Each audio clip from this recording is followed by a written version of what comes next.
Welcome to the Boneyard with Steve Robertson. As always, I am your good friend and host, Steve Robertson. It's actually the 23rd. I will probably finish this up Christmas Eve morning. I've got a lot of things going on. We also, of course, pre-writing some content for you guys to kind of cover us for the Christmas holidays. It's important to me that my guys get a couple days off, but we still have a responsibility to all of you. So we've already got 5 stories loaded for Christmas Eve. We'll end up somewhere around 10 or 11. And then we'll have 10 or 11 on Christmas Day. But we're working on that, so there's been a lot of keyboard time today. I'm just trying to explain to you guys kind of where we are. So if you're looking for something to read and something about Mississippi State, you're going to be able to find it over at Gene's page. While we will take the day off, we will get the day's work done. And that's important to us. We feel like that, you guys, many of you, of course, you'll have some holiday festivities, and then you'll kind of be looking at your phone. We want to give you something to read. And not everybody celebrates Christmas. We're respectful of that too. But, you guys pay us to work every day, so we're going to work every day. And even the days that we don't work, we're going to make sure you've got a day's worth of content to read. Again, that's one of those things that's very, very important to us. I'm not being critical of, previous administration. I love Gene to death, but, Gene was always one of those guys, just take the day off. I don't see it that way, And so like Thanksgiving, we had you guys covered, ran through all of the history of the Egg Bowl, gave you that for Thanksgiving. We're going to do something similar with bowl games for Christmas Day, so you can look for that. But, something to read. So it's been a busy couple days. It'll be a busy day tomorrow. Now, some of you would say, Steve, I can't believe you're going to work on Christmas Eve, and certainly not on Christmas Day. Well, let me explain. Yes, we celebrate Christmas around here, but Dana and I are empty nesters. And so we'll probably get together with the Starkville kids, and there's 2 of them now. Ian's here and Amia's back from Harvard. We'll probably get together with them and maybe eat some Chinese food on Christmas Day, and then we're going to make a trip. We've rented a place, and we're going to have everybody together under one roof, and looking forward to that. And so I'm kind of covering the guys on Christmas Eve and Christmas Day. They're going to pick me up this weekend. That's how it works. That's one thing about having a big staff. And, of course, we should have some media availability with Jeff Labby on Saturday morning. I will be gone. I will be with the fam. But Dave Murray, Mike Nemeth, the whole crew will be there to cover that. Don't know if we get player availability or not. But it gives you something to look forward to. And, of course, Mississippi State basketball back in action. Women's on Sunday, men on Monday. So we'll have some things to kind of cover and preview for you. But we are not going to leave you without Mississippi State content during the holidays. Just not going to do it. And then, of course, once we all get back and get reconnected, we'll be making our arrangements and heading up to Charlotte, North Carolina to cover the bowl game, the Dukes Mayo Bowl game. Big news today about that. And I've been working on this for days. And just couldn't get a straight answer out of some of the bowl officials. And I'm not being critical. I'm sure part of that issue, too, is because they don't want to put a damper on the game, but no cowbells. No cowbells. And it's interesting. Somebody brought this up and said, hey, we didn't have them last time we were there. And I think we did, but I don't know for sure. The guy that's the communications director for the Charlotte Sports Council was around back then, too. And he said we did when we first spoke. But I was able to get a straight answer today out of everybody. So no cowbells. So don't put them in your luggage. Don't bring them with you. I don't want you walking up there to that security gate and then having to walk all the way back to the car. I know how special my cowbells are to me, and I know yours are to you. So be mindful of that. Spread the word. No cowbells at the bowl game. I don't know how many of us are going to be there. We'd love to have the cowbells. It'd be great. But we're not going to be able to use them, okay? Just that's how it works, all right? And so glad we finally have an answer because we've gotten that question every single day, whether it be on Twitter or Facebook or on the genespage.com message boards, direct messaging. I mean, this time of year, people want to know. And that's one of the things that I shared today when I was trying to get this information. I said, listen, our people need to be able to plan, period. I don't know what you all have going on, but we got a lot of people that want to know because these questions are never ending. So now we have an answer. And so now we prepare. And as I titled the article, you guys are going to have to yell like H-E-L-L, as you guys are well aware of the song. Let's thank our friends at Bulldog Burger Company, longtime sponsors of this show. Man, we love them. We do. We love Bulldog Burger Company. And one of the things that I love about it, it's not just the pricing. It's not just the service.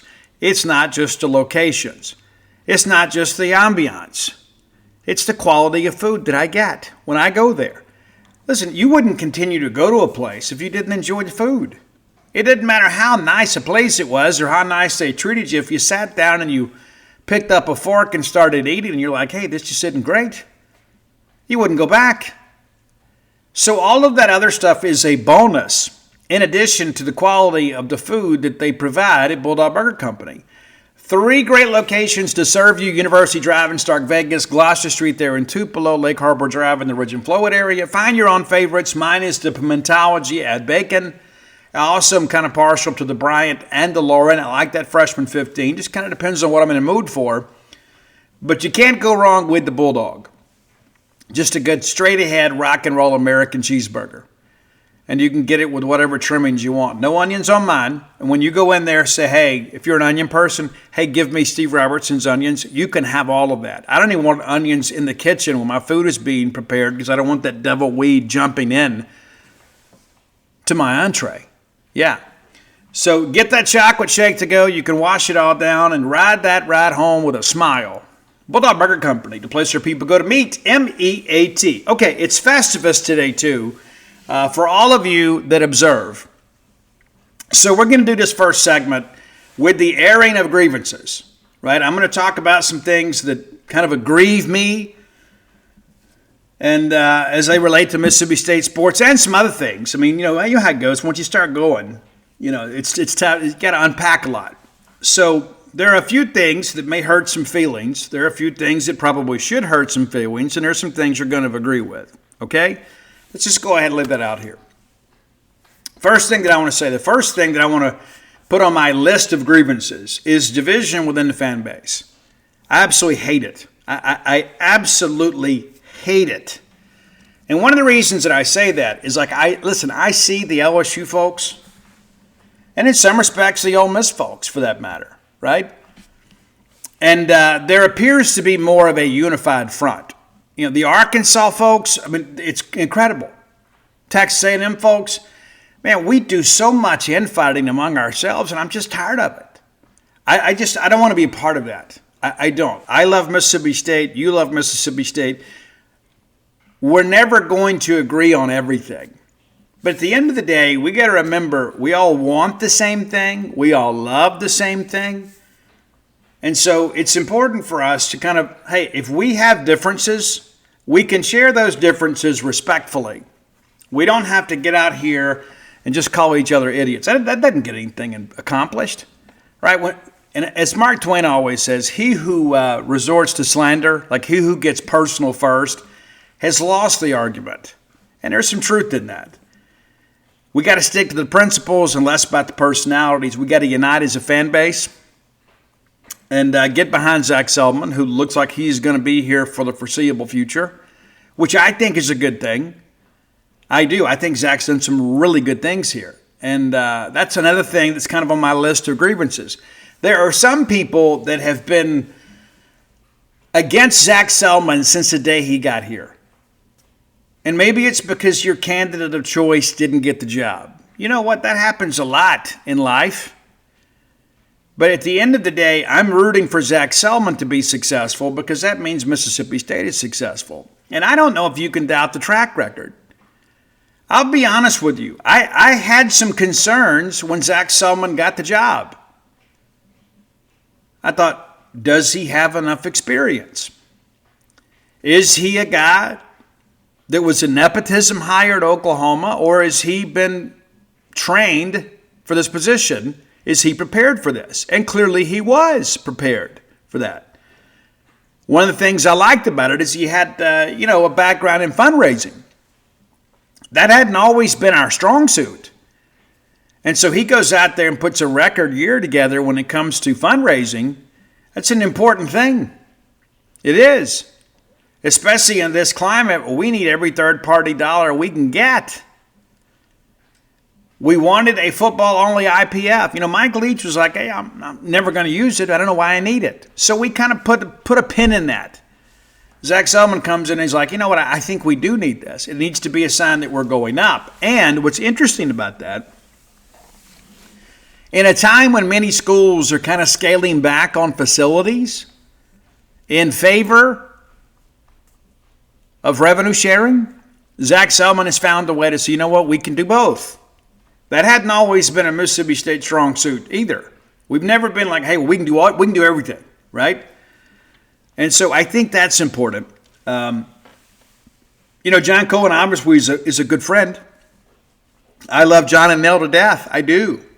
If John or Nell called me in the middle of the night and said, hey, I got a flat tire out here on 82, I'd get in the car and go. And so whoever succeeded John, I was probably going to have a little skepticism about, just because of the fact I've got a little bit of a personal bias.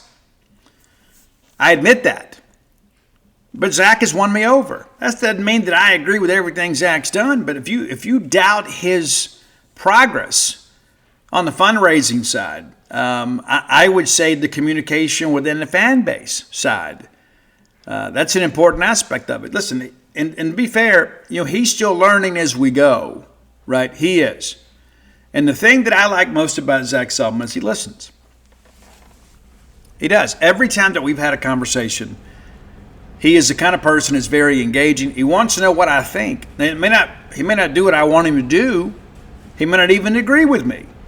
But he cares. And he cares about what you guys think too. Not that we're going to run the athletic department based on a poll of fans, but he cares. He does. And I know many of you for years have kind of felt like you were kept at arm's length, and maybe you still are, but at least you can have your voice heard. And I think they've shown that. I also want to talk a little bit about my grievances when it comes to attendance. I don't know what's happened, and I know COVID kind of got people out of the habit of coming to football games, but we got to fix that. And a lot of people, listen, we did some major things at our house too. During COVID, we're thinking, hey, I don't know if the kids are going to have a regular high school experience. So, we turned our living room basically into a game room. I got stand-up Eddie's video games in here. I got a pool table, ping pong table, foosball, everything. Everything that an 80s kid would love.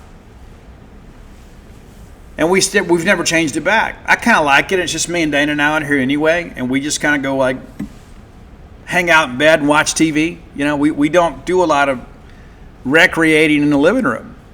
We'll get together and shoot a little pool every now and again. But many of you spend a lot of money kind of building up your entertainment rooms, whether it be your fan cave, whether it be just kind of like the outdoor kitchen and put a TV out there. And it's all of a sudden it's hey, I can't go to the games, so I'm going to do something special here. We'll just get everybody together and we'll cook out. Maybe we'll get in the pool, whatever. And I think we kind of got in the habit of that. We kind of looked and said, hey, well, this is easier. And it's certainly less expensive, once you get through the initial investment of doing that home improvement. And it's probably a lot less hassle. But the reality of this is Mississippi State needs you to be there. We need you to be there. We need you to buy season tickets. Because many of you that elect to stay home are the first to complain, when we post pictures of Tennessee basically taking over the east side. You're oh my gosh, how could that happen? It's you. You enabled that to happen. You did. It's not just the faculty in Section 21. It's you didn't renew your season tickets. We need you to buy your season tickets. We got to decide what kind of football program we want. Everybody's going to have to be invested in some level. It is. It's true. And I think sometimes we just assume anybody else will do it. Well, somebody else will do it. The big donors will do that. Guys, there were times this year it was absolutely embarrassing looking at that east side, especially in the lower bowl. I understand them sitting up in the Sky Dog section, but why in the world are we not selling out that lower bowl? You can say, well, Steve, we hadn't won in a while. Yeah, I'm going to go back to the whole Dan Mullen philosophy. You don't wait till you got the good program to buy the tickets. You sell out the stadium, and then you get the good program. We can debate chicken and egg philosophy some other day, but we got to fix that. And, many people have the same complaints about, the hump. That we're not turning out enough for that. And listen, as a guy that was born into this, and my dad obviously was a Mississippi State grad, I don't know how much of a choice we had growing up, Dad made a very compelling argument.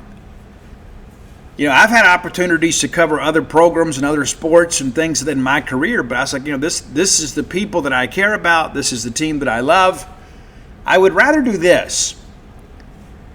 But we've got to decide what level of commitment we're going to make. We got some people out there. We got some middle-aged and younger alums that have really stepped up here as of late. But they can't carry the weight for all of us. We got some silver-haired dogs that have consistently given to the university. We got some others that maybe don't have their names on buildings, but they're people that renew their season tickets every year, and every time something big happens, they're here because they love Mississippi State, and they bought season tickets and made donations long before you and I did. So it's good to see the new blood stepping up, and it's good to see, kind of the silver-haired dogs also continuing to show some loyalty to this program. But I worry a little bit about what it's going to look like in 10 years if it just gets so much easier to stay home. Well, Steve, when I go to this game, I can just, I can stay home and watch a bunch of games. Well, what team are you a fan of? We need you to be here. We absolutely do. On to the next thing. There's a lot of things, too, that happen at Mississippi State that I don't agree with, okay? There's some truth in that. It's not anything that I feel maybe offended about. It's not one of those things that I want to get up in arms about. Of course, I'm in a position where if I'm really upset about something, I can pick up the phone and call people that'll take my call, and we can discuss it. But one of the things that and maybe this predates a lot of you, is the self-loathing segment of the fan base, where there's something wrong with everything. Now listen, we grow up in a state here in the Magnolia State, and I love being from Mississippi. I am a fiercely proud Mississippian. Despite her warts and everything else, I love all of you. I love being from South Mississippi. I love that I grew up floating the Bogachita, canoeing up down the Pearl River, sitting on the sandy banks of the Pearl, pulling catfish out of there. Man, I love all that stuff. I love that I grew up going to Stogner's Fish Camp. And there was a big deal for us to go to Metro Center and a big deal to go down to Marine Life down on the coast. It was a big deal to us. I mean, anything beyond Jackson felt like a foreign country because we were as broke as the Ten Commandments. And so there's a lot of people within this state where good enough is just good enough, right? I mean, like that's kind of like the philosophy of many Mississippians, right? It's just, hey, that's good enough. Well, if we feel that way, then nothing's ever going to be good enough. And we compete in a league where there are some people out there that are never going to be satisfied with good enough. They're going to go chase greatness. And that's got to be something that exudes throughout our entire fan base. We can't just look at this and say, well, that's good enough. That's good enough. And I think part of that, too, is just we've got to expect more. And we can expect more and be supportive and honest all at the same time. But when we announced the plans for the new Howard Football Performance Complex, as soon as we did it, I mean, within minutes of those renderings getting out there, we had our fans, some, small segment, but some immediately being critical of what we plan to do. Immediately. Now, I'm not saying that we all got to just walk lockstep in the same direction, but how in the world could anybody be critical of that? we had the surprise announcements about the LED lights. And I give Zac Selmon a little credit here because he kind of played possum with us in the media. And then he comes back, which of course makes the announcement more impactful. It's true. But listen, I've always felt like we got to focus on what matters most. One of the things that matters most is having a great game day atmosphere. Those young people, they don't care what we used to be. They care about what we are. They don't care about how far we've come. They care about being there and seeing something cool. Like that Arizona State night. Forget rushing the field. Just how electric that atmosphere was, how cool it was, what we did with the LED lights and all the things that went along with that, and Spencer McAnally and all the people on his team, what they did with the fireworks. It was incredible. Guys, we've needed that for a long time. Now, we can sit here and say, well, we've got bigger issues. Well, this is something that probably we should have done a decade ago, right? We're just kind of catching up. We hadn't surpassed anybody. But as soon as we announced that, we're complaining. Anyway, the thing about it is, guys, the LED lights and the helmet stickers, none of that's going to win us any more ball games.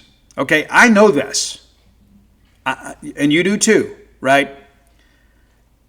But the reality of it is we never should have changed the interlocking, ever. And it's not just a nostalgia thing to me. And I've considered that aspect of it. And one of the reasons that we love that logo so much is because we won big in the late Jackie Sherrill era, in the late 90s. We won, and we associate that logo with winning.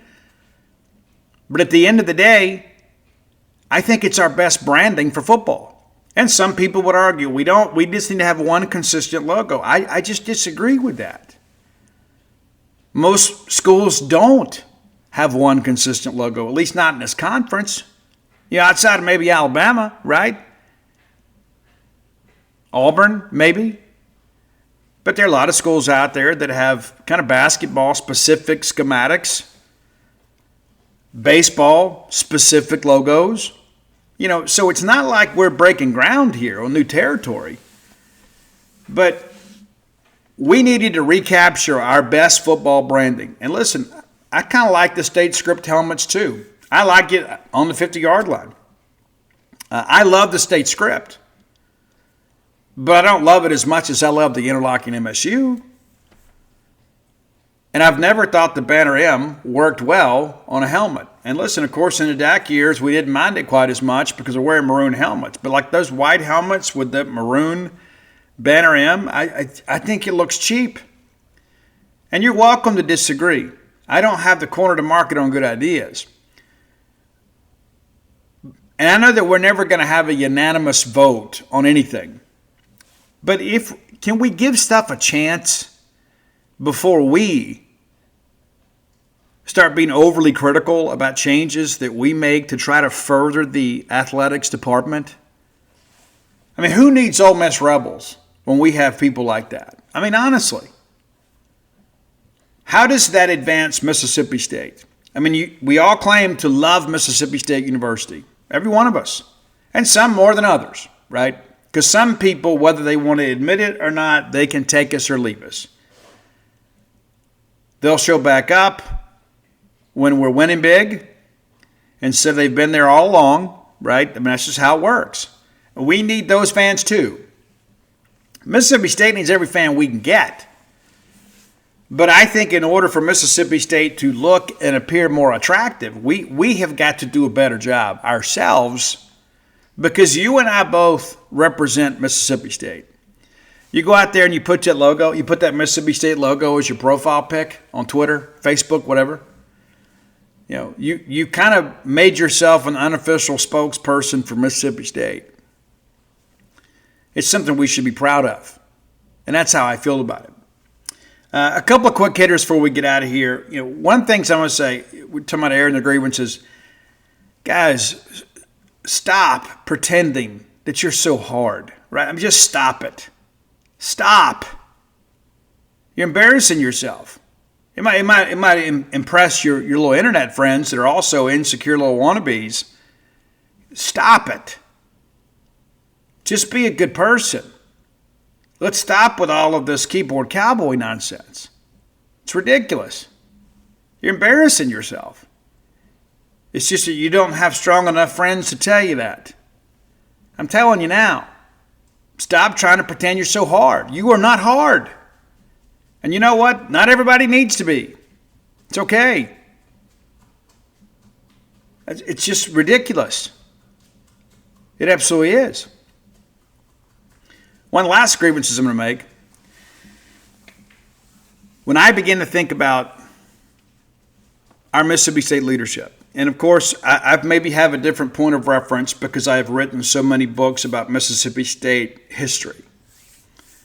When I think about how forward-thinking Dr. Mark Keenum has been, when I think about what our campus looks like compared to what it did 20 years ago, when I think about all the building that's happened on campus, when I think about the fact that he has empowered his directors of athletics to go out and do certain things to advance us. And that's not to say that I agree with everything he's done. But it's one of those things that I go back and I think about whenever we were just kind of drifting a little bit in the sea of the SEC. There were so many of us that wanted Dr. Mark Keenum to come be the director of this new era in Mississippi State athletics and academics. And if you don't realize the progress that we've made, I would suggest that you do a little research beyond social media and message boards. You know, listen, there's some things that I think the university can do to help out athletics more. 100%. 100%. But if you look at where we are endowment-wise, if you look at the degree programs that we have added, if you look at what we're doing on the research side, it will make you proud. And listen, I get it. This is a sports show, and I'm a sports writer. And I get tunnel vision sometimes because all I think about is sports. You know, well, I've got 2 Mississippi State graduates as children and one on the way who will graduate spring of 27, I guess. And so, you know, we're invested in that aspect of it too. But I have learned a lot more about what we're doing outside of athletics because of the fact that my children have been students in this era. And one of the things that I can tell you is my children have been treated incredibly by Mississippi State and Dr. Mark Keenum. Of course, Mia was a presidential scholar, so she had a lot of interaction with him. And when she got accepted to Harvard, I got a phone call. Not a text, not an email, I got a phone call. And so I shared this with you because I think it's important. You know, we, again, kind of goes back to point number 1, right? We can disagree, but we don't have to be so violent and vehement in our disagreement publicly about things. And again, Dr. Keenum is a human being, and he's going to do some things at times that you may not agree with. But one of the things that I can assure you is that Dr. Keenum is going to do things that are very well thought out, and he will have considered every possible angle. And it may not be what I want or what you want, but I feel assured in his track record to know that he is going to do what is best for Mississippi State. And he also has the opportunity to be the longest tenured university president in Mississippi State history. And in many respects, I believe that we are in a golden era when it comes to Mississippi State. All right, it's time for our close with Blair Player of the Day. Yeah, that's right. Blair Chandler, my friend, your friend, our collective friend in the mortgage industry. 25 years of experience closing loans. Nobody stays in an industry that long, that meat grinder of an industry, without knowing what they're doing. You don't need to overthink it. When it's time to buy a home or when it's time to get ready to buy a home, lend your services and your business to Blair Chandler. It can be a very complicated process.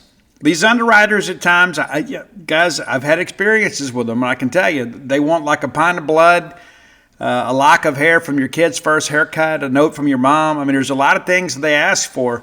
Blair can simplify that process for you. Let me give you his number. That's right, 601-500-2344. Save that number in your phone as Mortgage Guy, because you never know when you're going to need him. I'm giving you the keys to the kingdom right now and keys to a new home. Blair can get it done when so many others can't. And he can get you that pre-qualification letter. You want to see your real estate agent just kind of go into overdrive? Get that pre-qualification letter where they know that you're pre-approved for a certain level of financing. They can get you paired up with a home quicker than you can say lickety split. Whether it's your first home, your next home, your retirement home, or perhaps that game day condo you've always wanted, which may be more affordable than you think, Blair, the only name to know. Blair Chandler at closeatblair.com. All right, today's top 10 list. Oh, I guess we need to jump into our player of the day. We read the ad, but player of the day, Zac Selmon. Yeah, Zac Selmon. And as we have said for months over Gene's page, even way back in July when the opening at Oklahoma popped up, and I've talked to Zac a little bit. You know, a lot of people say, well, that's his dream job, without even knowing what his dreams are, And so all indications at this point are that they're going to hire somebody other than Zac Selmon. When I first broached the topic with him, he goes, man, we've got so much more we want to do here.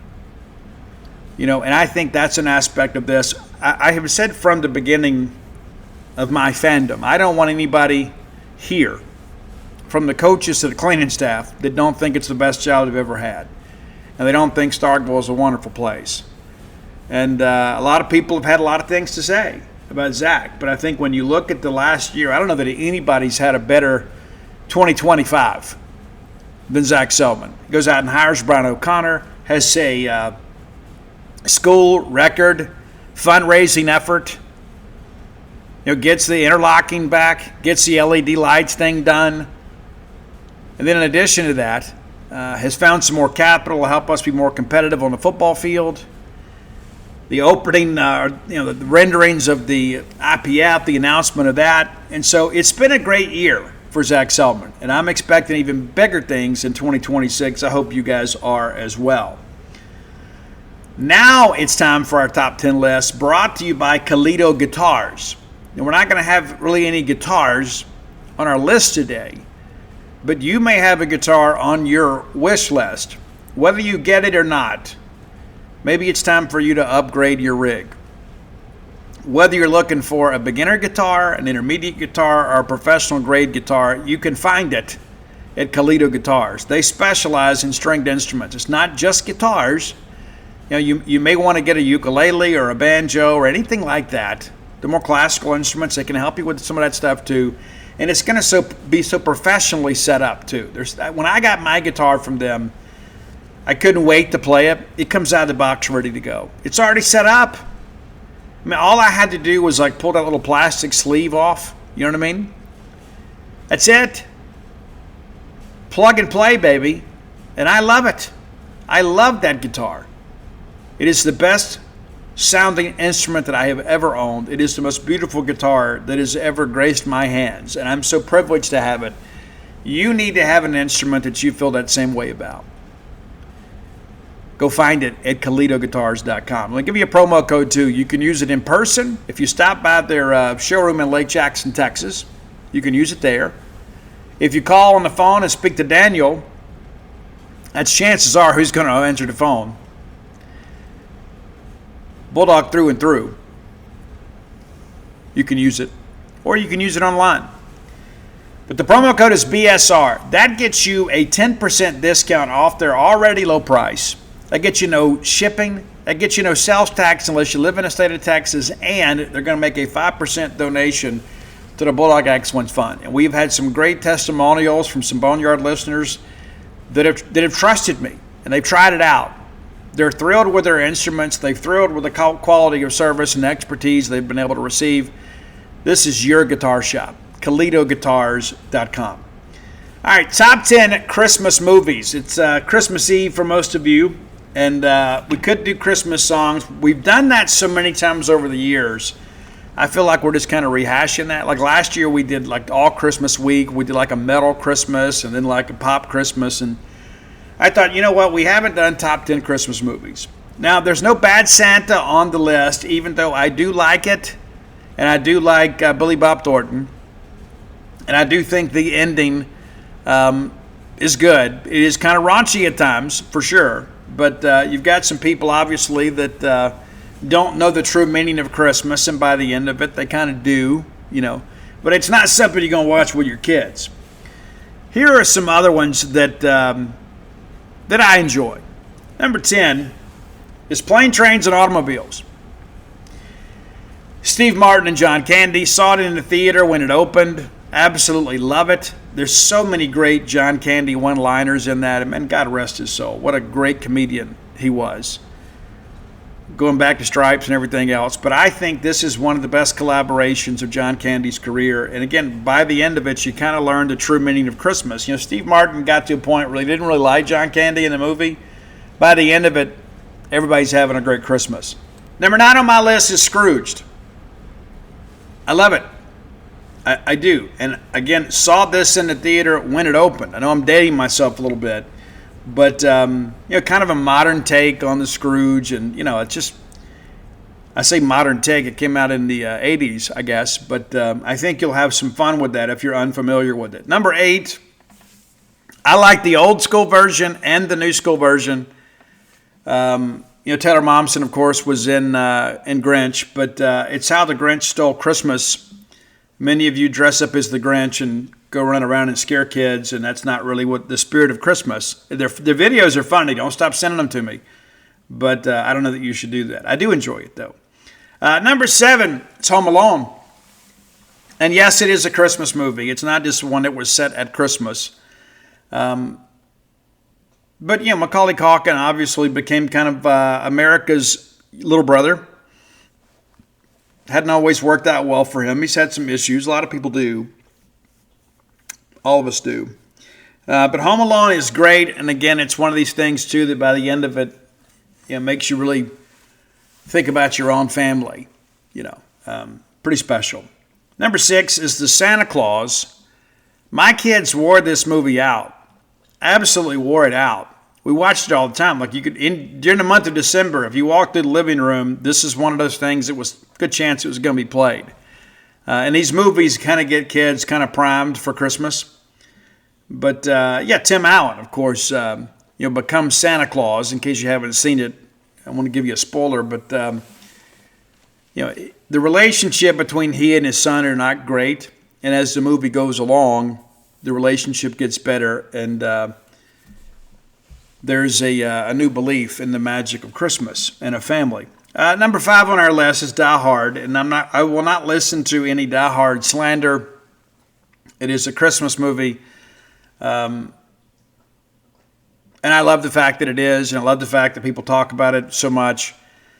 Bruce Willis, it was phenomenal. The other Die Hard movies are great too, but the original is one that I think everybody will enjoy. Number 4, that's A Christmas Story. We grew up with that movie. Kid, you're going to shoot your eye out. I mean, there's just so many great things in that movie that have made it a classic, and it's kind of stood the test of time. I love the narrator, too, right? I mean, that's just one of those great things. And I love the line, too, where he talks about old school moms, right? I don't think my mom had a warm meal in 25 years or whatever it was. I mean, and God bless moms, right? I mean, that's just kind of how it works. Mom, can I get this? Can I get that? We grew up in a time where moms really doted on us. We didn't do a whole lot for ourselves. Number 3 on our list is It's a Wonderful Life. If you've never watched the movie, let me encourage you to watch it. I know it's black and white. I know that it was made, 100 years ago. But the message behind this is so incredibly important. We talk about valuing life and then your role in other people's lives. This movie really drives that home. One of the things that I share with you guys all the time, never underestimate the absolute whole and vacancy you would create in the lives of those who love you if you elected to leave this life prematurely. And this movie, in many respects, was kind of the first mental health movie that people were willing to talk about. And I don't mean, like One Flew Over the Cuckoo's Nest. I mean, I'm serious. This is one of those things where everybody has had these feelings of failure, and maybe things aren't going the way you want. And at the end of the day, you've kind of figured out it's those people that are going to gather around your bedside in your final hours that mean the most. And rather than wanting to live for them then, let's start living for them now. Number 2, I'm a Chevy Chase fan. I love all the vacation movies. I love Christmas Vacation. And, of course, Beverly D'Angelo. She was like the first hot mom. And I almost feel creepy saying that, but we were teenagers, that she was it. She really was. And I think partially is because she seemed so much more relatable, right? She seemed a little more normal and maybe in some respects attainable. But you know what I'm saying? It's like you looked at her and you felt like she's beautiful. But she also was kind of like maybe like the cute mom that you knew from down the street. But the scene when Clark Griswold got trapped in the attic and he finds all the home movies and he's sitting there and eventually begins to kind of tear up. It's one of those things, even though there is so much silliness in the movie, that is a very heartwarming scene. It's a dad that is kind of recognizing that his kids are growing up and all of this will soon be behind him. And as a guy that is living with that now, we don't even have a Christmas tree up. Dana and I run 2 businesses. We just didn't have time to do it. And we're both okay with it. And we'll enjoy, taking a trip to see the grandkids here in a couple days and enjoy their Christmas decorations. But there's a part of me, I kind of miss that aspect of it. I miss the expectation of Christmas when you have kids in the house, right? And teenagers, even with them, even though they've lost a little bit of the Christmas magic, there's just something special about having a tree and having the gifts under it, and knowing the level of excitement and love and joy you're going to have. But I love having new people in my life that believe in Santa Claus, and those are my grandkids, and I can't wait to see them this weekend. I don't get to see them enough. That's the thing about grandkids that I've learned is you just don't get to spend as much time with them as you'd like, especially when everybody's so scattered as my family is. Number 1 on my list, it's the Pet Shop. No, it's not the Pet Shop Boys. It's Elf. Now, some of you may not like that. That's perfectly fine. But I love Elf. And I love the fact that, again, there is such a great message in Elf. Buddy the Elf, it's very irreverent at times, and there is a little bit of adult humor in it. But, hey, buddy, hope you find your dad. There's just so much of that. How everybody begins, was it Zooey Deschanel's her name? Everybody kind of begins to believe again in the magic of Christmas. And it is a magical time. And I think of all the Christmas movies that we have owned, that one has been watched the most. And I could sit and watch it all the time. I could. And a lot of it is because of the nostalgia of it. It reminds me of when my own kids were small. And I loved how much they loved it and how much they laughed and enjoyed it. And I think that's one of those things that, life has different cycles, right? And one of the things that I want to emphasize to you, no matter what you're dealing with or going through in life, and even if you're perfectly fine and healthy, there are people that you are going to love with your entire heart that have not been born yet. That is a very deep thing to consider, and I even get chills saying that. I remember when Dana was out in New Mexico, and it was miserable for me. And those of you that listen to the show remember how pitiful I was. And there were some days that I just didn't know, like, what direction my life was going to take. And it was almost like being divorced for a while. And I learned enough about that I never want to be divorced. Does that make sense? And in the middle of all of that, when I was maybe at one of my lowest points, we find out that we've got another little girl on the way. And that Ani and Betsy are going to have a little girl. And then Ani calls me, and I'll try not to get emotional. Dana and I had trouble having kids. You wouldn't know it to see us and see all our family pictures. But, we lost our first child to stillbirth. I've shared that with you. Then we had Ani, and then we had a little girl that was stillborn. And I didn't know if we'd ever have any more children. And it hurts so bad. I mean, it absolutely hurts so incredibly bad when you have a bad pregnancy and it doesn't work out. It absolutely wrecks you. You feel so incredibly powerless. I tell people all the time that May 7th, 1994, hardest day of my life.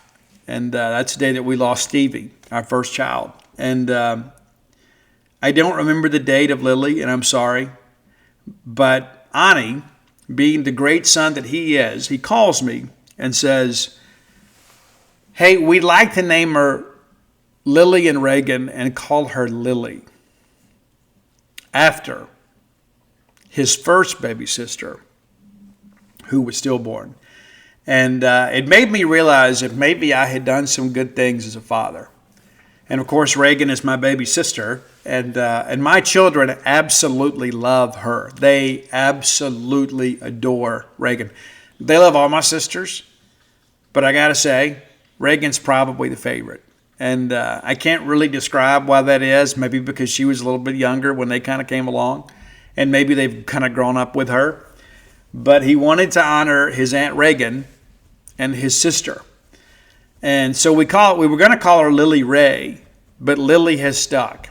And so now we have a new Lily to love. It doesn't replace the one that we lost, but in some ways it honors her memory. And I think that is just such a big thing that Ani and Betsy did. And in many respects, I think it kind of healed mine and Dana's hearts a little bit. And I think in some respects, we have Lily with us. We do. And one of the things that we talked about is, we have her ashes, and what are we going to do, with her ashes? And we thought, well, once one of the grandparents dies, that we will bury Lily with them. And then when Dana's mother died, we just couldn't do it. We just simply couldn't do it. And so she's still with us, but the reality of all this is that, there are going to be ups and downs in life. And that's one of the most important things to understand. None of us are immune from that. That's one of those things when I got clean and sober, I started thinking, hey, the consequences of life will be a lot easier to deal with, and they're really not. You got to learn some coping mechanisms, because I had kind of confused myself into thinking that, hey, as long as I'm not drinking and using, and I'm getting up and going to work every day, and I'm not, causing problems, that everything is just going to be all, peaches and rainbows. And that's just not reality. Life still happened to me. And I would suggest that probably the worst things that ever happened to me in my life happened to me after I got clean and sober. I just didn't go get loaded over it. I learned how to handle things. I learned how to live life on life's terms. And the thing that I've learned about life, and maybe this is the most important thing that I can share with you today. My plan for my life did not work. It didn't. But man, life has taken me, by the grace of God, so many incredible places. And I have been able to experience so many incredible things. And a lot of it's just taking care of myself. Being clean and sober, being present, being involved in other people's lives that need me. And to support those that I love, not just financially, but emotionally. Because one of the things that I said to myself years ago is I want to be there when life gets difficult for my children. When life gets hard, I want to be there. I want them to have the resource of their dad. And I got a message, man, some time ago. It was around Thanksgiving. And it's one of those messages that kind of catches you off guard a little bit. And I get so many things that people send me I should never be taken aback, but this one did. And I'm not going to give any details because I don't want to identify the person, but this was a guy that was considering taking his own life. And I just did my best to kind of remind him, and he's a listener to the show too, that there's a lot to live for. And we don't have to buy into any of this generational curse nonsense. We don't have to buy into this seasonal depression thing just because Cosmo wrote an article about it. Doesn't mean it exists. And a lot of people are like, well, here it comes, my seasonal depression. It becomes a self-fulfilling prophecy. And it's just like this whole scenario with him. It's like, you know what, hey, and I said, listen, you're going to pass this down to your child. They're going to wake up one day and their life is going to get hard, and you're not going to be there for them. In fact, you're going to make their life more difficult. And every time that they have adversity in life, they will not have you to turn to. And that's one of the most important things in life to learn. We are not just here for ourselves. And again, social media will tell you different. It's wrong. We are here to shepherd the flock, no matter how big it gets. That's the role of the parent, not just to be the best friend. Yeah, it's fun to go shopping. It's fun to go fishing. But what do you do when life smacks your kid upside the face as an adult? Where are you going to be? That's why it's so important to continue to maintain that level of relationship. And, it sounds so even-handed and just old hat or whatever. Oh, Steve, I get it. It is going to happen to your child. They're going to lose a job. They may lose a baby. They may get divorced. May have a house burned down. Something's going to happen. None of us are immune. And you need to be there to help them pick up the pieces. Because when the world falls apart, our children look to us to see how to act and to react. And if you are not there, they're not going to have the benefit of your wisdom. It's incredible to know.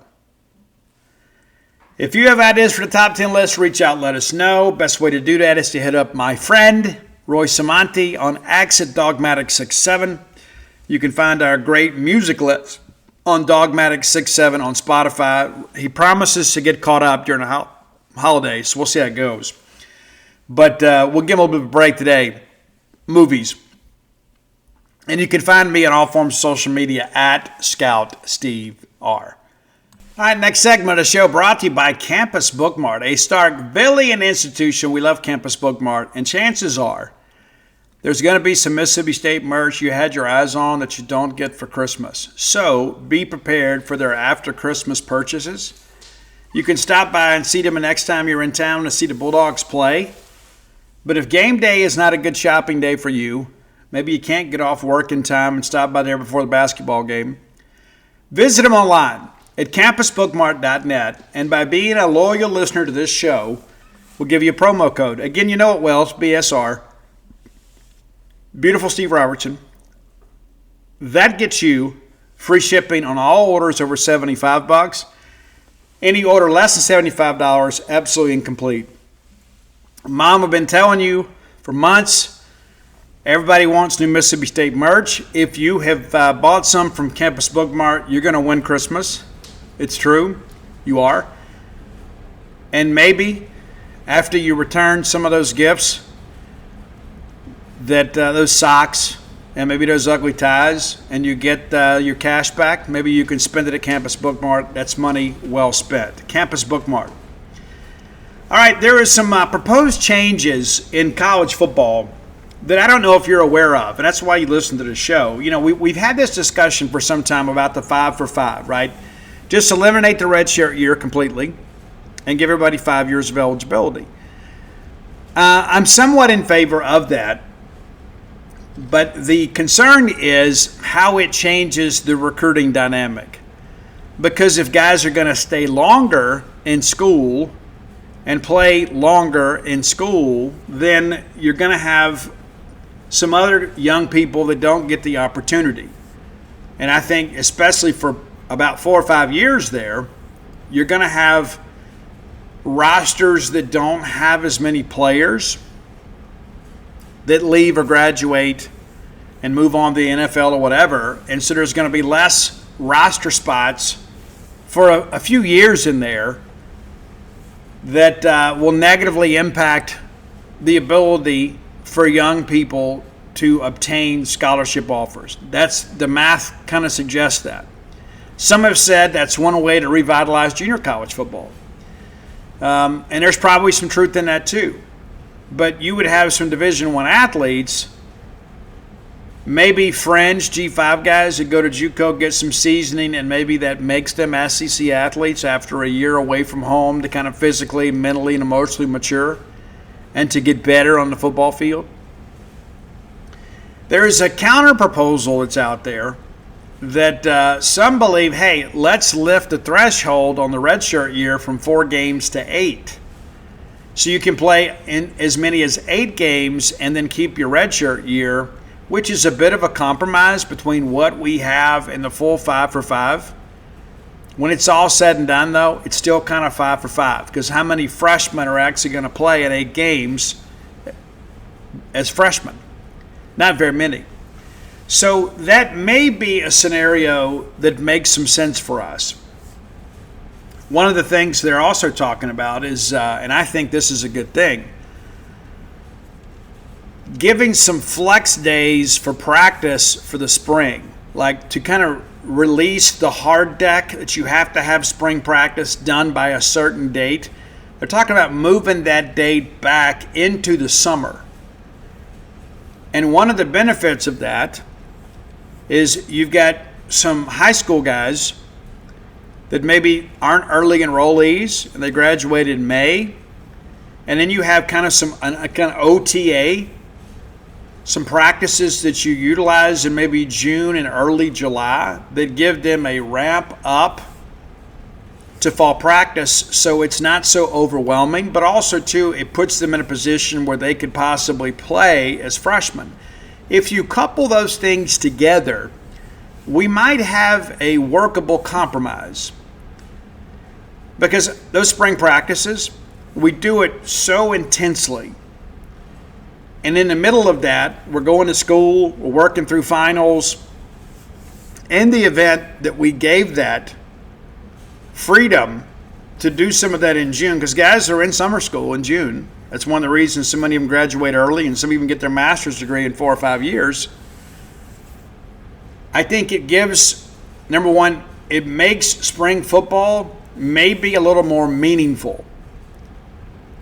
Because when you get into the summer months, the coursework isn't quite as demanding, and you've got a little more time to focus on football. And then you've got some young people that get the benefit of those OTA type practices in addition to fall practice. So when you get into fall, you're not having to do quite as much install because you did a lot of that in the summer months. And I don't just mean in meetings and in walkthroughs, but in meaningful practices. That's something that I think is very interesting. And I uncovered that here in the last 48 hours. I think that is something that may be workable. We're asking so much of these coaches these days. Some of these young people are making more than their coaches. Maybe not their head coach, but their positional coach. And there are a lot of people out there that aren't really developing at the rate that they should, because we're not always focused on the right things. There's some names I could give you, but I won't. People that we were very excited about, they get here, get a little money in their pocket, and then they kind of lose focus.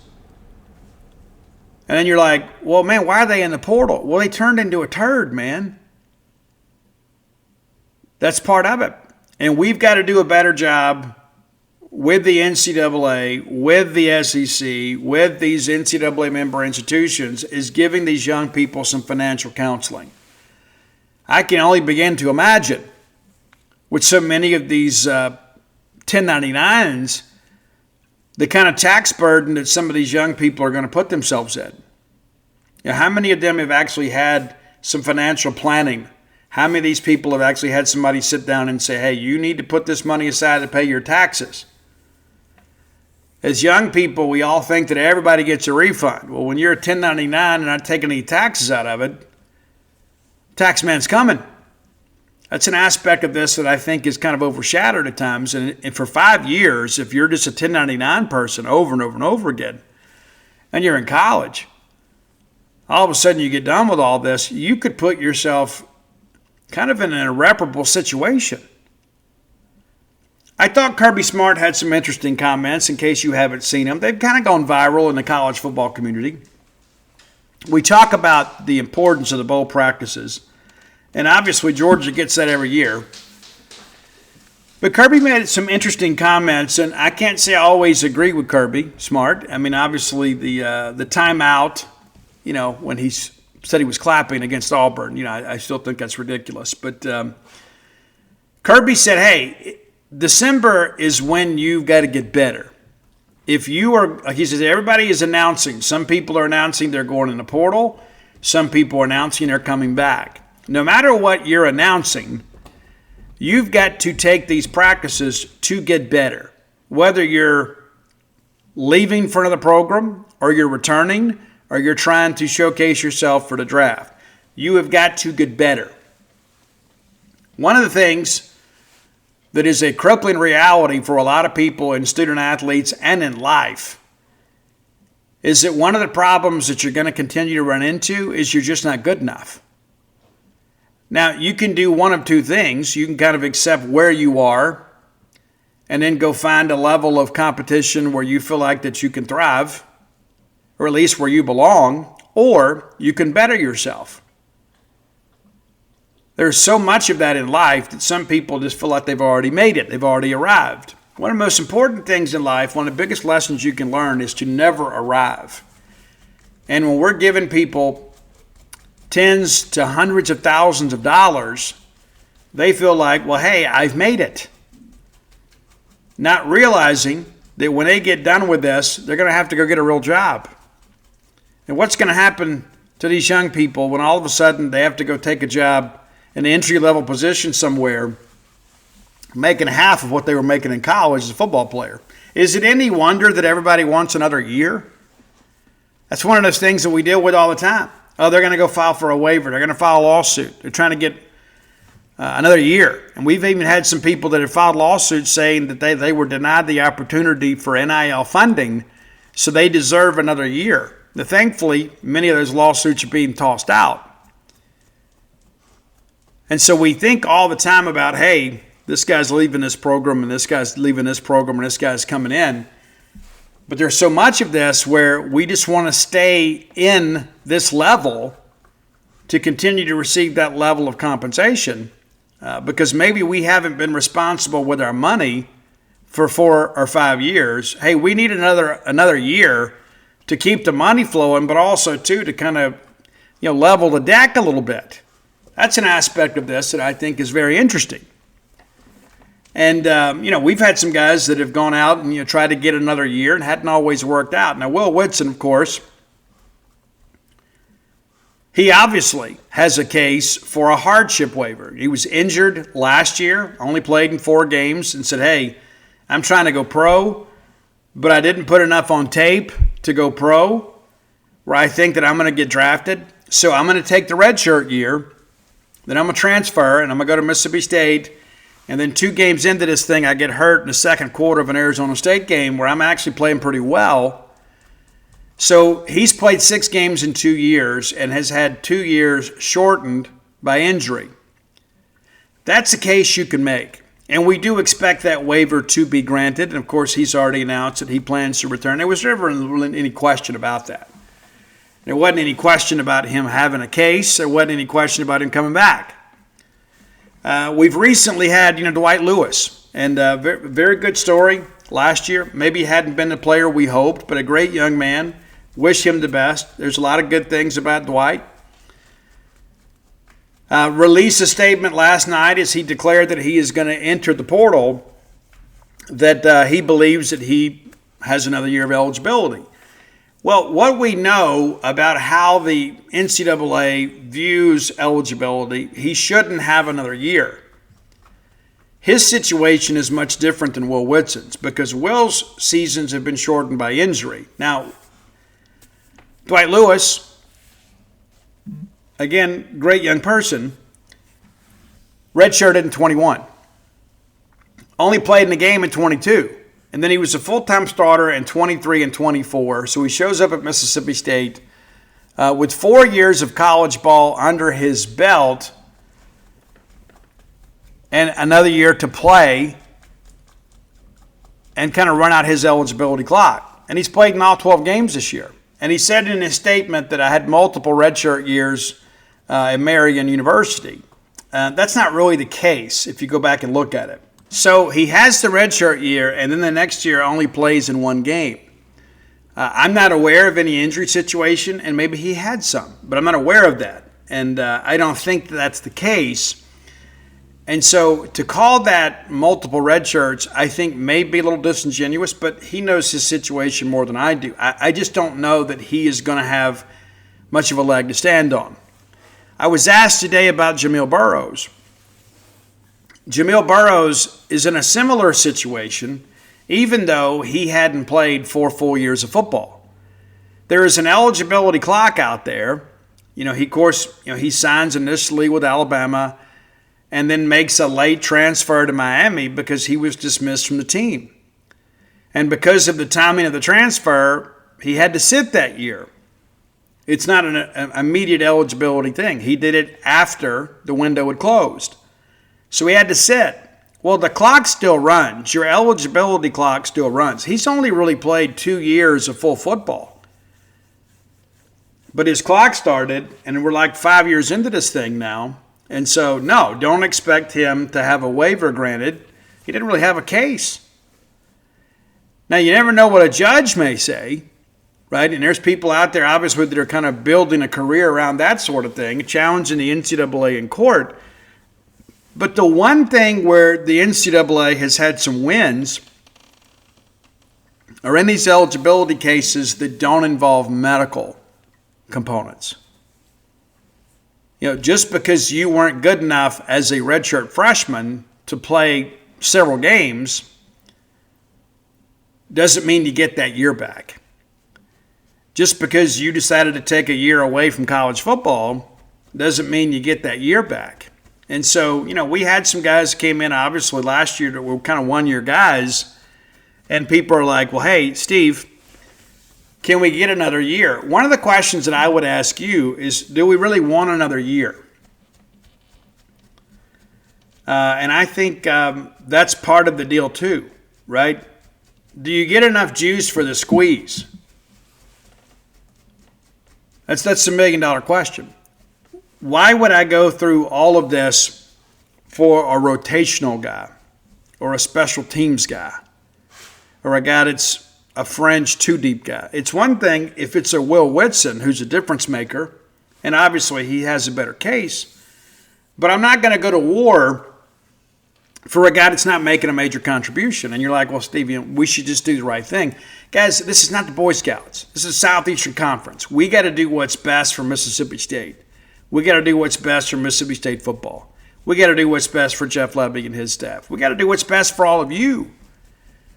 And sometimes we get caught up in the personality aspect of this rather than the principles. It's Jeff Lebby's job to win football games.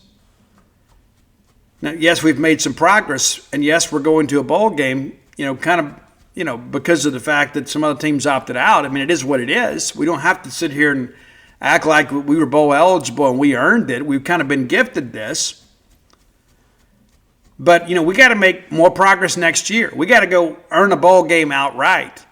And the schedule is a little more favorable, but in the neighborhood in which we live, it's never going to be easy. It's not. And so if we expect Jeff Lebby to go win at the level that we need to, then we've got to be willing to say, you know what, we've got some difficult decisions we've got to make. We had several players this year that kind of took a voluntary red shirt. And I don't know your feelings about that, but you can't make somebody play. You can tell them, hey, you're playing or I'm cutting you from the team. And either way, their needs are met, because if you cut them, then they still have the opportunity to transfer somewhere else and maintain that year of eligibility. So you don't really gain anything. And so we've had a handful of those guys. Ashawn Shepard's one of those guys. He was the guy that Buddy Stevens was really high on when he came in. He hadn't done a whole lot. And so I don't blame him for saying, hey, I'm not going to play all year in a reserve role or special teams when maybe I could transfer to a G5 school, or maybe even an FCS school, Sunbelt school or whatever, and have the opportunity to get on the field. You got a short time in life to play sports. You need to go make some memories, and maybe perhaps you can go out there and do some big things. Maybe you got buried on a depth chart here, but it's never anything personal. It's never personal. It's always business, and that's the way we have to look at it now. We have to look at every bit of this as a business transaction. You and I are all financially and emotionally invested in Mississippi State football. We can't look at it like we used to. How many guys come in and stay with us for 4 or 5 years? It just doesn't happen that way anymore, especially with all the coaching changes that we've had. So we're rooting for the logo. We're rooting for the program. We're rooting for the players while they're here. We just don't have that same relationship with them. And as you have learned in recent years, even like Kevin Coleman, right? He was a fan favorite, and everybody here doted on him. You guys as fans loved him. He was a great young man. And he also did some great things on the football field. But you know what happened this time last year? He packed up and left us. Despite the fact that we loved him and took him in and actually made him an all-SEC player. He didn't have that level of production until he got here. And then once he had achieved some notoriety, he transferred back home. And so we have to look at all this. As much as we love people, we got to understand it's okay to say goodbye. All right, final segment of the show brought to you by the Stark Vegas Clubhouse, the best place to stay in the Golden Triangle, bar none. Yeah, if you bring a large group to town, you don't need to overthink this either. Just go ahead and check out the Stark Vegas Clubhouse. There's been so many times you thought about how cool would this be. We're going to experience that this weekend ourselves, not at the Vegas Clubhouse, but we've already done that. That's one of the reasons we're doing it, is because of the experience we had at the Stark Vegas Clubhouse. We've just kind of decided to move it around this year. But it is so great to have everybody together under one roof. And again, it's not just the ball games, and it's not just the movies or whatever you do, playing golf. It's not just that. It's all the in-between moments that make life so special. You're just kind of sitting around, catching up, finding out what's going on in people's lives. Reconnecting, letting people know you love them. And you can do that at the Stark Vegas Clubhouse, whether it's a family weekend, a friend weekend, a college roommates weekend, maybe a sorority sisters get together. I don't know. But it's open 365 days a year. Maybe you got some vacation time you need to spend. Maybe you'd like to come to Starkville in a midweek and check out maybe a men's and women's basketball game.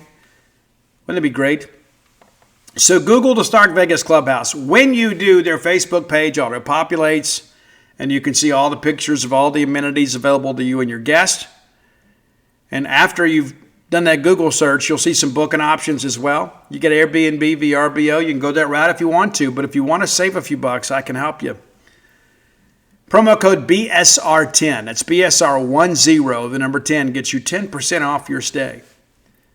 Full-service kitchen, wet bar, back porch area, fire pit area, plenty of parking, just 5 minutes away from the Mississippi State campus. What could be better than that? You do your tailgating right there. Make some memories with the people you love the most at the Stark Vegas Clubhouse. Again, the best place to stay in the Golden Triangle, bar none. Some other information we want to share with you. Yeah, we kind of keep abreast of what's going on with the transfer ins and out. And, of course, nobody can transfer in yet. But we have learned that Fat Forrest, you may know him better as Fat Clark, initially announced he was going to get in the portal. Well, that's not going to happen anymore. We understand now that Fat is going to stay, which we are thrilled about because we love Fat. We think he has a brighter future, and I think he's a guy that needs to get on the field and kind of showcase what he can do. And so that was one that we were thinking we were going to lose. Now we're getting him back. And so that's a good development. If you're a subscriber to Gene's page, you already knew that. And I wanted to commend one of the posters that knows Fat and the family that said, hey, this is what's going to happen. And we were able to go confirm that. And they're absolutely correct. We appreciate that. Also have learned, too, that there's a couple of guys, too, that took a voluntary red shirt this year, like Jabri Stewart, LaKendrick James, Montrell Chapman. These are all guys that kind of came up from junior college and just decided, hey, I don't want to waste a year of eligibility, play limited snaps. I think this has been a good thing for them. There are some guys that just do it to leave, right? But these are guys who are like, hey, I got to get better. And I want to be more than just be a gunner on special teams or a guy on kickoff return coverage. I want to be a guy that plays meaningful snaps. So they take the redshirt year. We know LaKendrick James is coming back, but these guys, because this game doesn't count against their redshirt threshold, they're going to play in the bowl game. And they've been working every day. And wrote an article today, too, about guys that took the voluntary redshirt or played in 4 games or less. Most of those guys are announced that they're going to go in the portal. But there's a chance we hang on to these guys, And so that's something to consider, too. And again, I go back to the whole junior college thing. Martinez Rankin, remember him? Out of Mendenhall, Mississippi, was the number 1 junior college offensive tackle in the country and then redshirted. And John Havas, he told him, if you're not starting, you're redshirting. Well, he redshirts. And people are like, hey, we went and signed this guy, we redshirted. What's the deal? Well, Martinez ended up going to the National Football League. And he will tell you to this day that redshirting was the best thing for him because the ferocity of the game in the SEC just so much greater than it was in junior college. And so you got to kind of consider that. A guy that's skilled and that highly recruited has to redshirt. And the quality of junior college competition is not what it once was. So if a guy that skilled has to redshirt, that's something we've got to consider too, that if we're going to go bring a JUCO guy in that's not a D1 bounce back, they may need a redshirt year. And that may have you rethinking the junior college recruiting philosophy. I have always felt like we should probably take the best JUCO OL and DL we can get every year, even if we got to redshirt them, because they give you quality depth. And these guys, obviously, we've got a couple of years of growth, a couple of years away from home. And then you give them that redshirt year, and you get the benefit, of course, of having a bigger body that can be a two-deeper for you. And, hey, under great circumstances, they could be a starter. But if you go back and look at that junior college class that we signed last year, there's not a lot of those guys left. The guys that we just talked about are part of that. And some of them may leave. I feel confident LaKendrick James is going to be back. But, we'll see what happens with Jabri and Montrell. The hope is they come back. But that's one of those things you can kind of consider. You live and learn each year based on your recruiting philosophy. And, of course, there's some things that we're learning about rev share. And we'll be better as we kind of move forward. We've got some smart people in the building. We do. And so I share that with you because I think some people don't always fully understand that there's some guys out there that maybe haven't helped us, that may be able to help us in the bowl game. And, Jake Dickert, the head coach at Wake Forest, says they got some young guys out there. They're going to have to step up and play some roles for them too. And their situation, I think, is a little more precarious than ours. But I think it's pretty safe to say, the Camario Fluff Bothwell tandem is the kind of the doorway to the future. And so we need the future to be in this ball game. And we got to take care of the football, obviously. And we don't expect them to be quite as explosive on offense as they were during the regular season. But hopefully we can be more explosive with Camario getting kind of the full complement of first-team reps, basically back from the last open date. He worked with the first team for the Golden Egg, and now he's just kind of picked up where he's left off. And so he's getting all the first-team reps.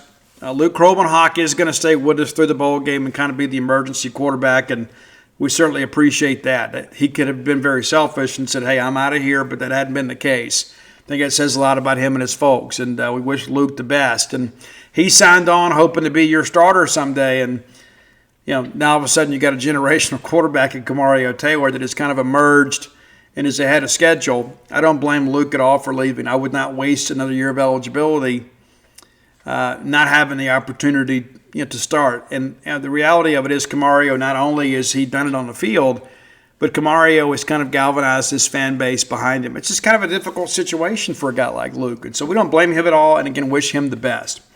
Speaking of wishing the best, as you guys know, this can be a difficult time of year for some people.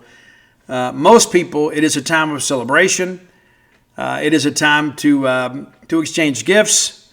But at the end of the day, it's about people. It's about reconnecting. And that's one of the reasons we have worked so hard this week to kind of prepare content so we can kind of reconnect with the people that we love. I mean, it's work all day here, right? It's just me and the dogs all day, every day. So, I mean, I work. But you know what? Mike Nemeth works for me. Mike and them have grandchildren too. Their kids are much closer. They're in Starkville and Meridian. They're going to have some family events. And I want Mike to be able to fully engulf himself in the emotions of all of that and not have to think about work. Dave Murray, of course, married. We never thought that happened, right? But we've worked really hard to be prepared for these next couple days because I want Dave and his wife to be able to enjoy the next couple days. Rion Young works for me. He and his significant other have 5 children between them. Christmas morning is going to be a big deal for them. But Jacob Bain's a little more like me. He don't have any kids at home. He's much younger. But we have done the work this week to make life a little easier on ourselves collectively. And I hope that you've kind of done the same thing too. Because when you get into Christmas Eve, it shouldn't be about what's waiting for you at work when you return on Friday. If you return on Friday, maybe you're going to take the rest of the week. I don't know. But my hope is that you can just kind of unplug, right? And just focus on who and what matters most. Right? I love what we do. I'm sure you love what you do. But it's good to be able to kind of unplug for just a couple days. I can promise you this, for those of you that have children, it's not just about Santa Claus coming. It's not just about putting the Christmas cookies out. Kids spell love as Time. And they should be the center of your universe these next few days. They love that you're going to be able to be there to play games with them, to be silly with them, sit around and watch Christmas movies or whatever. We don't get enough time with our children. No matter how much time we spend with them, we don't get enough time. We don't. And I truly believe Dana and I were very, very engaged parents when our kids were growing up. I don't think our kids would ever tell you that they ever did without. And they never know, right? You always kind of you protect children from adult issues. They don't understand how many miracles that we had to work at times to pull this Christmas thing off for them. And every year we had a big Christmas. And every year we would say, you know what? I don't know if we can do it this year. And then somehow, some way, I would get a bonus or Dana would get an opportunity to do some PRN work or whatever. And every year we found a way to make it happen. And there are other people that are not as fortunate. And I remember Ani's first Christmas, man, we had to buy one gift a month, for 4 months, because we were as broke as the 10 Commandments, man. And then, of course, you get down to the end of it, and I said, well, hey, maybe we just won't pay this bill this month. I want to make sure his first Christmas is great. And I remember getting him some Looney Tunes Chuck Taylors, way out of my price range, considering my financial resources at the time. And I was one of those guys, too. I bought Ani a pair of Jordans every year for Christmas. Every year I bought him Jordans. And some of that was because of the fact that I didn't have great shoes growing up. But at the end of the day, it's not about the stuff. It's about the love. And it's about the time you spend with them. And again, we're going to spend some time this weekend. So you don't worry about your good friend and host. I will be just fine kind of pecking away at the keyboard for the next couple days to keep you guys entertained in between all your family events. But I love each and every one of you. And I think it's all very important to understand, no matter where you come from, no matter what you do for a living, no matter kind of what's happening in your life, it is important to understand that you have to take some time to be mom and dad. You're the only mom and dad your kids are ever going to have. Ever. And it's okay to be silly. It's okay to get out there and play basketball. Hey, you work hard too. And let's not forget those that have to work at Christmas. I'm so grateful. Just up the road from me, the little country store that I go to all the time. I told this couple young ladies that take such good care of me, and go up there and get my sausage biscuit or my plate lunch because I don't want to go all the way to town. I said, well, I guess I'll see y'all on Christmas. And they goes, oh, no, we're open that day, but they're going to let us be off to be with our kids. And it makes me want to spend even more time and money at that establishment, that they're sensitive to the needs of their employees. And so for all of you moms, because I can tell you, when Dana worked at the hospital, man, it was tough on Christmas morning. It was tough. And then as our kids began to age, she began to volunteer to work Christmas Eve so that the younger mothers would have an opportunity to be with their children and make those memories.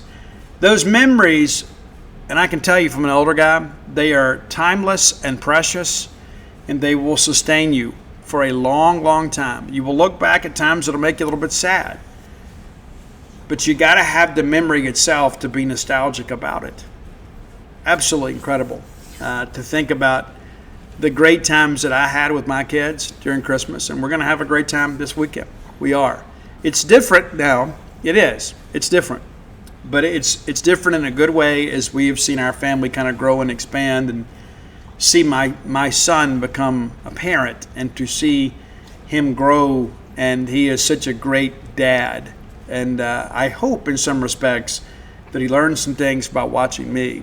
And I can assure you that no matter how much resources you have, no matter what you were able to put under the tree or what you weren't able to put under the tree, whatever you've done, your kids will appreciate. They will. They will appreciate the effort. And I think it's one of those things, you look back in hindsight and you say, man, I don't remember the money, and I don't really remember the sacrifice. But what I do remember are the smiles and the hugs and the appreciation from my children. And I still get that, but it's just a little different when they're younger kids, and you're conveying an expectation to them that magical things can happen. They can. And even if the magic this year is not quite what you wanted it to be, the real magic comes from just being together and showing those young people how much you love them. If you haven't done so, go to DutyNobleBook.com. You can sign copies of all my sports titles and the personal memoir, When the Bottom Falls. I signed some books for people this week, and some of you ordered through the website. I know they've already been shipped. You probably should have gotten them today, if not tomorrow. And had some people drop some books off at the spa just for me to go personalize for them. And we're always happy to do that. When we can accommodate you. When I'm in town, it's something that we can do. And it's kind of cool having a place in town where you can drop those books and get them signed. Speaking of that place, that's True Rest Float Spa of Starkville. The Bride runs it, and I can tell you she needs a break. It has been an incredibly busy December, and thank you guys so much. Thank you. I can tell you we sleep a lot better at night after year number 2. In the beginning, you kind of wake up and look at each other, and you're like, hey, ramen noodles again. We're putting everything back into business, and now obviously we're at a point now where the business is doing exceptionally well, and we're so happy to have you along for the ride. Visit TrueRest.com for more information. And if you need last-minute gifts, we are going to be open on Christmas Eve. We are open Christmas Eve, so you can call in, you can order online, or you can stop by. If you'd like to get a gift card, you can do that. Or if you want to take advantage of the package right now, 2 floats for $89, Dana can accommodate you. And again, open on Christmas Eve, and we'll be open Christmas morning for a few floaters. And then we're going to shut it down and spend some time together and probably just kind of lay around all day and eat and Chinese food and watch movies. And again, come join us over at genespage.com. You get 50% off the annual subscription price during the holiday special. But until next time, Merry Christmas, Happy Kwanzaa, Happy Hanukkah, whatever you celebrate. We're respectful and loving of all of you. All are welcomed, all are loved on this show. But until next time, let's all live our lives in a way we make more friends than enemies, and people can see a difference in the way we live.